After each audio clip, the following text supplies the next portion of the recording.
A very good morning, students. I am your teacher from Sanskriti Gurukulam School. Today I will teach you English. Now I am going to take up chapter 2, The Bull and the Ass. Means एक बैल और एक गधा. ये किसकी story है? एक बैल और एक गधे की स्टोरी है. चलिए हम इसका पहले इंट्रोडक्शन रीड करते हैं. We should be faithful to our master and work. हमें हमेशा अपने मालिक और अपने काम के प्रति वफादार होना चाहिए. If we do so we will be admire. अगर हम ऐसा करते हैं तो हमारी प्रशंसा होती है. And if we do not do so, अगर हम ऐसा नहीं करते हैं, we will be ignored and dishonoured by others like an ass. तो हम हमेशा इग्नोर किए जाते हैं और हमें हमेशा मतलब क्या होता है, हमारा सम्मान नहीं होता, जैसे कि एस के साथ हुआ था, मीन्स जो गधे के साथ हुआ था. Read this lesson to know how an ass is misbehaved. हम इस चैप्टर को रीड करेंगे और हम पढ़ेंगे कि एस ने क्या किया था, क्यों वो क्या मिसबिहेव किया था. ओके, चलिए हम रीड करते हैं. Once there was a merchant.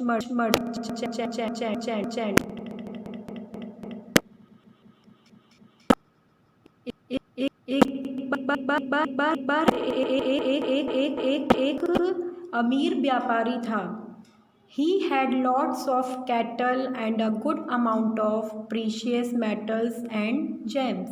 उसके पास बहुत सारे पशु थे और बहुत अच्छी मात्रा में, बहुत ज़्यादा मात्रा में क्या था, प्रीशियस मेटल्स मीन्स बहुत ही कीमती धातु थे और जेम्स थे. ओके, मेटल्स मीन्स धातु. He had a beautiful wife and lovely children. उसकी बहुत ही सुंदर वाइफ थी और बहुत प्यारे बच्चे थे. The wife looked after her husband well, and the children were ready to follow the commands of their parents and elder. उसकी वाइफ अपने हस्बैंड का बहुत अच्छे से ध्यान रखती थी और जो उसके बच्चे थे वो उसकी बात मानने के लिए हमेशा रेडी रहते थे. वो किसकी बात मानते थे? अपने पेरेंट्स की, मतलब अपने मम्मी पापा की और अपने बड़ों की. एल्डर्स मीन्स अपने बड़ों की. The merchant was blessed with a special talent. Merchant के पास, जो वो व्यापारी था, उसके पास एक बहुत ही अच्छा, बहुत स्पेशल टैलेंट था. He could understand the language of all kinds of animals and birds. वो हर काइंड की लैंग्वेज समझ जाता था. किसकी लैंग्वेज समझ जाता था? एनिमल्स और बर्ड्स की, पशु और पक्षियों की, हर तरीके के पशु पक्षी की लैंग्वेज, भाषा समझता था उनकी. Now it so happen that he had a bull and a S in his cow shade. फिर एक बार क्या हुआ, उसके पास एक क्या था, एक बैल और एक गधा था, एक काउ शेड में, मीन्स गौशाला में.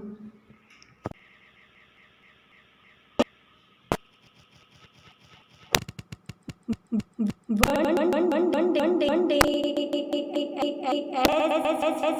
as he was sitting near the cow shed. एक बार वो एक काउ शेड के पास में बैठा हुआ था. He heard the bull sing to the ass. उसने सुना कि बैल गधे से बोल रहा है कि ओ you whose voice is heard at dawn, how lucky you are. तुम्हारी मतलब आवाज़ सब सुबह से सुनी जाती है, तुम कितने लकी हो. Your life is full of pleasures and comfort. तुम्हारी लाइफ, तुम्हारी ज़िंदगी आराम से भरी हुई है, तुम मतलब इंजॉयबल है, आराम से भरी हुई है. There are men to wait upon you, to feed you and to sweep the place where you rest. तो उसने क्या बोला? उसने बोला कि लोग तुम्हारा इंतज़ार करते हैं, तुम्हें खाना खिलाते हैं, तुम जहाँ पर बैठते हो, आराम करते हो, उस जगह को साफ़ करते हैं. You get delicious food to eat. तुम्हें खाने के लिए अच्छा खाना मिलता है.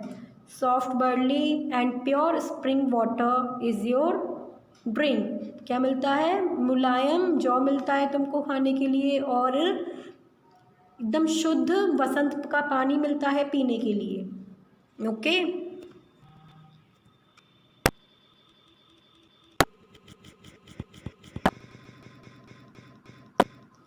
On the other hand my life is full of hardships. और दूसरी तरफ मेरी ज़िंदगी जो कि कठिनाइयों से भरी हुई है। In the middle of the night I am taken out with the heavy plug on my neck. आधी रात को मुझे भारी हल के साथ मेरे गर्दन पे भारी हल के साथ मुझे ले जाया जाता है। I have to plough the field right from the dawn till sunset. मुझे हल चलाना होता है सुबह से लेके शाम तक। I am ill treated made to work much more than I can under the blazing sun. मुझे कब तक काम करना पड़ता है? मुझे बहुत ज़्यादा काम करना पड़ता है। जब सूरज की रोशनी में, तेज़ रोशनी में भी मुझे काम करना पड़ता है बहुत ज़्यादा। In the evening I am taken back with tired body, etching neck and tearful eyes. फिर मुझे शाम के टाइम वापस लाया जाता है। मैं बहुत ही थक जाता हूँ। ओके, मेरी गर्दन दर्द हो रही होती है, मेरी आंखों से आंसू बह रहे होते हैं। I am shut up for the night. मैं रात भर शांत रहता हूँ। They throw me crust straw mixed with dirt. फिर मुझे चारा दिया जाता है जिसमें बहुत गंदगी भरी हुई होती है। I lie in dung and filth the whole night.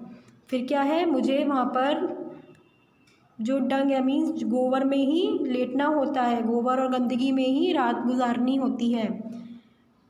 This is my terrible plight. मेरी दुर्दशा है। You are almost always resting except when the master sits on your back to go to town. तुम हमेशा आराम करते रहते हो, बस तुम तभी काम करते हो जब हमारे मालिक तुम पर बैठकर टाउन जाते हैं। How different our lives are. हम दोनों की ज़िंदगी कितनी अलग है। The ass was listening the pathetic tale of the bull carefully. जो वो गधा था वो ये जो बैल ने जो कहानी बोली थी, ये जो दयनीय कहानी सुनाई थी, ये उसको सुन रहा था। He said my foolish friend.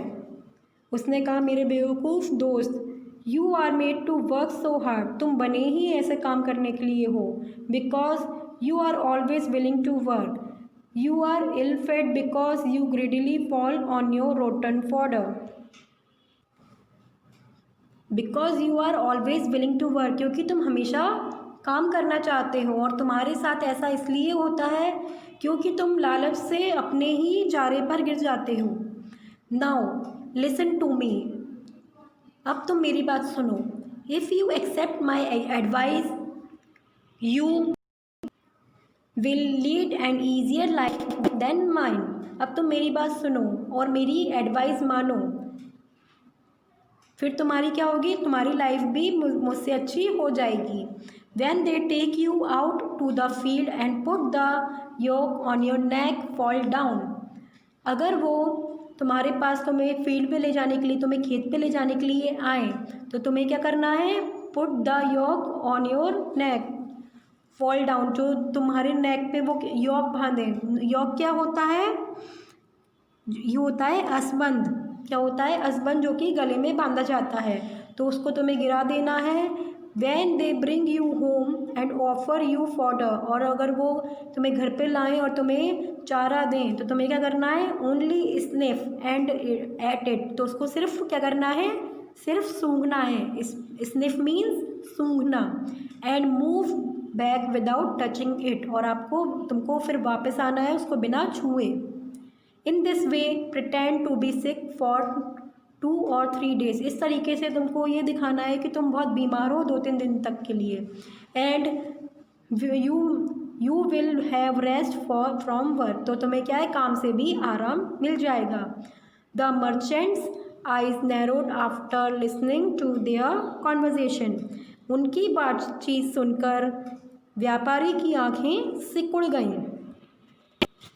Next day when the bull was taken to the field. अगले दिन जब बैल को खेत पर ले जाया जा रहा था, and yoke was put on his neck. और वो योक उसके गले में बांधी जा रही थी। ही ले डाउन, वो बैठ गया, एंड रिफ्यूज टू वर्क, और काम करने से मना कर दिया। The driver thought that the bull was ill, तो ड्राइवर को लगा, उसने सोचा कि शायद बैल बीमार है, एंड लेड हिम होम, उसको घर पर ही छोड़ दिया। He did not touch his fodder but lay on his back with legs outstretched, उसने अपने चारे को नहीं छुआ लेकिन पैर फैलाकर अपनी पीठ के बल लेट गया। The driver went to the merchant and said, फिर वो ड्राइवर व्यापारी के पास गया और बोला, master the bull is ill, मालिक जो वो बैल है वो बीमार है। He did not plough field and refusing to eat his fodder, वो बीमार है और वो हल नहीं चला सकता और खाने के लिए भी चारा खाने के लिए भी मना कर रहा है। The merchant had overheard their talk and knew what this mean, जो व्यापारी था वो पहले ही सब कुछ सुन चुका था, उनकी बातचीत, बैल और गधे की बातचीत ऑलरेडी सुन चुका था, तो वो समझ गया था कि इसका क्या मतलब है। ही सेड, उसने कहा, let the ass do the bull's work today, आज गधा ही बैल का काम करेगा। The driver took the ass to the field, फिर जो ड्राइवर था वो गधे को खेत में ले गया। Place the yoke on his neck, फिर जो योक जो बैल के गले में बांधनी थी, फिर वो किसके गले में बांधी, गधे के गले में। And made him plug the field, फिर उसने वहाँ पर जाके हल चलाया। ऑल डे लॉन्ग, पूरा दिन। इफ़ ही स्लोड डाउन, जैसे ही वो धीरे काम करता, he was beaten with a stick till his ribs aged, वह तब तक पीटा जाता अगर वो स्लो काम करता, धीरे काम करता, तो उसकी एक डंडे से पिटाई होती, जब तक पिटाई होती जब तक उसकी पसलियों में दर्द नहीं होने लगता। By the evening he could hardly drag himself, evening मतलब शाम होते होते वह मुश्किल से खुद को घसीट सका। Bull on the other hand had passed the day lying lazily and enjoying his fodder, और दूसरी तरफ जो बैल था वो आराम से अपना आलस के साथ अपना दिन गुजार रहा था और अपने चारे को इंजॉय कर रहा था। When the ass was led home, the bull thanked him for his wonderful piece of advice. जैसे ही गधा घर वापस आया तो बुल ने, जो बैल था, उसने उसको उसकी एडवाइस के लिए थैंक यू बोला। The ass was full of sorrow and anger that he did not speak a word. फिर जो गधा था वो बहुत ही दुखी था और बहुत गुस्से में था, तो वो उसने एक शब्द भी नहीं बोला। He was silently cursing himself for giving the wonderful piece of advice to the bull. वो अंदर ही अंदर शांति से खुद को कोस रहा था कि उसने ऐसी एडवाइस क्यों दी बुल को, ऐसी एडवाइस क्यों दी उस बैल को। The ass was suffering because of his own foolishness, वो गधा अपनी गलतियों की वजह से, अपनी बेवकूफ़ी की वजह से ये सब भुगत रहा था। He thought to himself, it is good to give advice, but if the adviser suffers due to his own advice, it is better to keep the mouth shut. उसने खुद में ही सोचा कि एडवाइस देना अच्छा होता है, लेकिन अगर वो उस एडवाइस से खुद का ही घाटा हो जाए, खुद को ही सफ़र होने लगे, तो ये उससे अच्छा ये है कि हमें अपना मुंह बंद रखना चाहिए। ओके स्टूडेंट्स, आपको ये स्टोरी अच्छे से समझ में आई। अब हम इसमें क्या करेंगे, हम करेंगे अब वर्ड बास्केट। ये आपको आपकी फेयर नोटबुक में लिखना है। ओके, चलिए हम देखते हैं। First one is talent. Talent means quality. Talent क्या होता है, quality. Next is cowshed. Cowshed क्या होता है, a place where the cattle are kept, जहाँ पर पशुओं को रखा जाता है, वो क्या होता है, काउशेड। हार्डशिप्स। हार्डशिप्स क्या होता है, डिफ़िकल्टीज मतलब परेशानियाँ। प्लग। प्लग मीन्स क्या होता है, to till the soil with a plough means हल चलाना। फिल्थ। फिल्थ मीन्स डर्ट, गंदगी। Next is pathetic. Pathetic means causing और इवोकिंग पिटी. इट मीन्स दयनीय. Next is plight. Plight means condition, means दुर्दशा. Aged. Aged means pain, means दर्द. Next is fodder. Fodder means dried food for cattle, means चारा. जो पशुओं का चारा होता है उसको हम क्या बोलते हैं? Fodder. Next is overhear. Overhear means to hear by accident और स्टीथली. ओके स्टूडेंट्स, अभी आपको ये जो मैंने वर्ड्स बताए आपको आपकी फेयर नोटबुक में